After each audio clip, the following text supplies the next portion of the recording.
지친 하루를 달래줄 어머니의 손맛 그대로. 올바른 재료와 정성 담은 손질. 홍시로 완성한 달콤한 감칠맛. 집에서도 편하게 택배로 받아보세요. 매콤하게 땡기는 감칠맛. 장간의 양념게장. 검색창에 장간의 양념게장을 검색해보세요. 미국의 유명한 부동산 임대회사가 한국 아파트 임대 사업하러 들어오려고 하는데 아파트 확 다 사들여버리면 아파트값 올라가지 않을까. 물론 요 비슷한 질문들은 묶었습니다. 130조 말씀하신 질문이나 그 다음에 아까 뭐 전월세 시장, 월세 시장과 전세 시장이 어떻게 움직일지 이런 질문들, 이런 식으로 이제 또 하는 거죠. 외국인들이 집값 올린다 해서 외국 기업이 집값 올린다, 이런 식으로 이제 가려고 하는 건데, 자, 일단은 저런 기업이 한두 개가 아닙니다. 자, 영국의 M&G, 모건 스탠리 이런 곳들이 전세 시장 못 들어와요. 월세 수요로 들어오는 거죠. 자, 그래서 얼마나 들어오냐? 하인스도 진출해서 하인스가 930억 달러, M&G가 500억 달러, 모건 스탠리가 530억 달러, 그 다음에 콜버그 크레비스 로고츠가 800억 달러, ICG가 70억 달러. 주거용 부동산 임대업으로 들어오죠. 이게요, 한국과 외국의 차이다. 월세 임대주택으로 들어온다는 소리는요, 수익률을 보겠다는 거고, 한국인들은 갭투기로 시세 차익을 보려고 하는 거잖아요. 이게 차이예요. 갭투기로 시세 차익 보는 거랑 월세 임대주택 수익률 보는 것.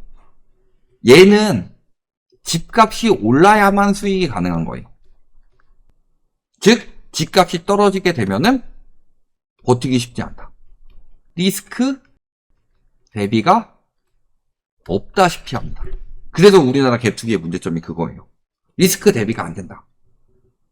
그러면 리스크 대비가 안 되면 리스크가 터지고, 그러면 전세제도에 대해서 이런 문제점들이 있구나 사람들이 느끼면서 적당히 할 수 있도록 만들어야 되는데, 모든 정부가 그 리스크 안 터뜨리도록 전세가 떨어지게 생기면 전세 막 대출해주고 보증해주고, 이러니까 우리나라 전세 제도는요 굉장히 그 과거의 좋은 취지를 벗어나서 굉장히 기괴한 시장이 되었죠.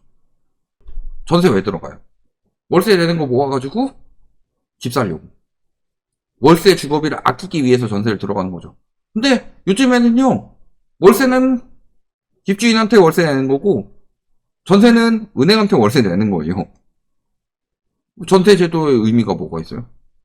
전세 자금 대출은 우리나라 부동산 시장 최악의 정책이다. 제가 늘 이런 말씀을 드리고, 특례 보금자리론도 전세 자금 대출보다는 악하지 못했다. 자, 그러면요, 여기서 이제 할 수 있는 게, 한국 아파트 임대 사업으로 들어오는 게 월세 임대 사업이죠. 그럼 지금 말씀하신 대로 예를 들어 20억짜리 아파트를 산다고 해봅시다. LTV는 한 50% 정도로 잡아봅시다.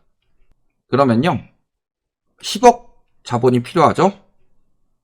그러면은 월세 한 1억에 얼마 정도의 월세를 받아야 적어도 수익률 5% 정도는 나올까, 요거를 생각을 해봐야 되죠. 여기에 이제 그 대출이자는 한 3% 정도로 해봅시다. 그러면요 월세가 한 625만 정도가 나와야 됩니다. 5%면 높은 수익률 받는 건 아니에요. 그러니까 이런 고가 아파트 임대주택은 수익률이 거의 나기가 쉽지가 않죠. 솔직히 한국인들도 수익률이 그렇게 많이 안 나는데. 그러면요 여기서 알 수 있는 건요 두 가지가 있어요. 첫 번째, 월세 수요가 그만큼 나올 수 있을 것이냐. 그러면은 예를 들어 세금 절세용으로 고가 월세 사는 사람들 있죠? 이런 거 위주로 가느냐. 근데 뭐 아까 보면 막 금천구 막 이런 데도 있었잖아요. 이런 쪽이 아니라면 결국에는 잘게 쪽에서 월세를 받겠다, 뭐 이런 형식으로 진행이 된다는 건데, 그만큼 월세 수요가 나올 수 있다는 소리는 나올 것이라고 예상하고 들어오는 이유는 무엇일까요? 첫 번째, 전세 시장의 붕괴를 예상을 하고 있으니까 외국계들이 들어오는 거예요. 전세 시장이 붕괴되지 않으면 우리나라 수요는 대부분 전세로 들어갑니다. 이 수요들이 월세로 이동한다. 그럼 전세 시장이 붕괴되면서 월세 수요가 급증하는 시나리오는 두 가지가 있죠. 첫 번째는 전세 자금 대출 축소. 그 다음에 두 번째는 전세 보증보험 강화. 요건 강화. 근데 지금 얘도 진행되고 있고 얘도 진행되고 있죠. 그럼 외국인들이 들어왔다가 아니라 들어오려고 준비하고 있다. 외국계 기업들이. 그럼 외국계 기업들이 들어오기 좋아진 환경의 이유는 뭐예요? 첫 번째는 환율 상승. 예를 들어서 1200원이었을 때랑요 1400원이었을 때 8억 4천짜리 아파트가 있다고 해봅시다. 그럼 1200원이었을 때는 얘가 달러로 환산하면 어떻게 되죠? 7천만 달러죠. 근데 1400원이 되면요 얘는 6천만 달러로 1000만 달러는 아낄 수 있어요. 더 싸게 살 수 있는 거죠. 근데 환율이 1400원이 뉴 노멀이 됐다고 그랬고 지금 요것은 더 올라갈 것으로 예상이 되고 있는 상황입니다. 그러니까 외국인들이 적은 달러를 가지고 집을 사가지고 수익을 낼 수 있는 상황. 여기에 전세 시장이 붕괴돼서 월세 수요들이 많이 늘어날 수 있는 상황. 이게 된 거죠. 여기에 또 한 가지. 금리 인하가 되고 있다.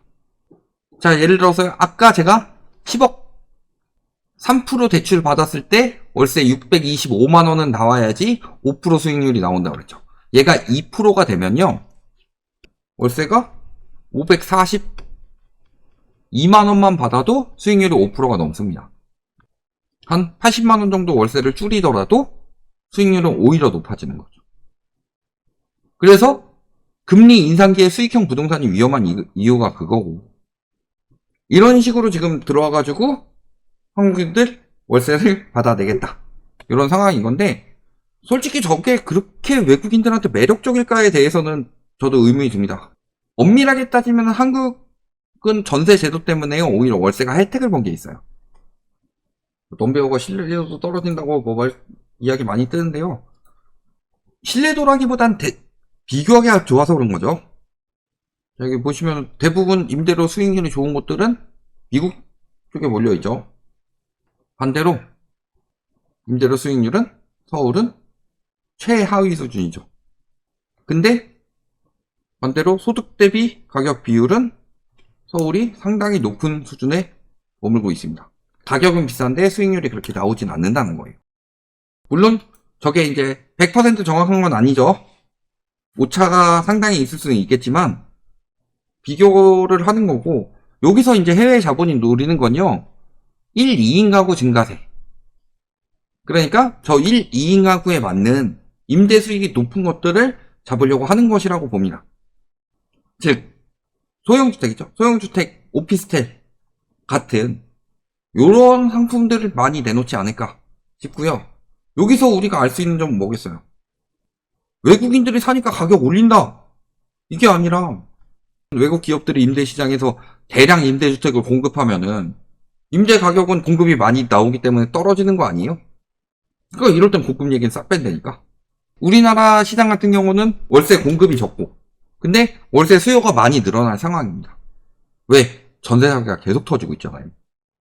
그러니까 지금 상황에선 월세 수익률이 굉장히 안 나오는 상황입니다. 특히 아파트 같은 경우.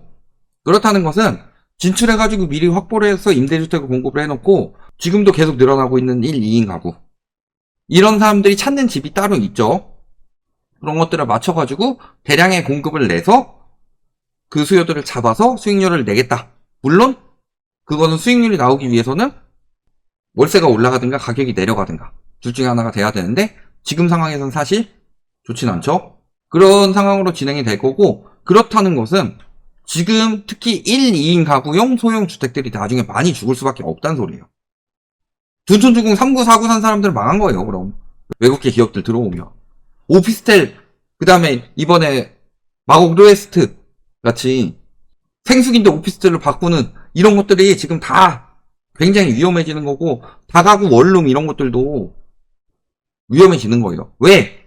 저런 외국계 대기업들, 우리나라에서 제일 지금 꺼려지는 게요, 집주인을 믿을 수 없다예요. 집주인이 내 보증금을 안 돌려줄 것 같아. 집주인이 계약 만료 때 잘 안 해줄 것 같아. 근데 그런 것들이 확실하게 들어가면은 딴 데보다 비싸게 받아도 메리트가 생기죠. 그러니까 우리나라 부동산 시장이 워낙 거품이 끼고 장난질치기 좋은 시장이니까 메리트를 느끼는 상황에서 근데 가격이 비싸니까 못 들어왔는데 환율이 올라가면서 상대적으로 가격이 떨어져. 그런 것들을 노리고 들어오는 거죠. 외국인들이 우리나라 임대시장까지 잡는다고 생각을 해봅시다. 자, 외국계 기업들 예전에 언제 들어왔어요? 언제 많이 들어왔어요? IMF 때. IMF 때 왜 많이 들어왔어요? 구조조정하고 헐값이 된 기업들이 많으니까. 그러면 외국계 기업들이 실탄을 준비해서 우리나라 임대주택을 준비하고 있다는 것은 무슨 뜻인지는 잘 생각해보면 답이 나온다. 여기까지 말씀드리겠습니다.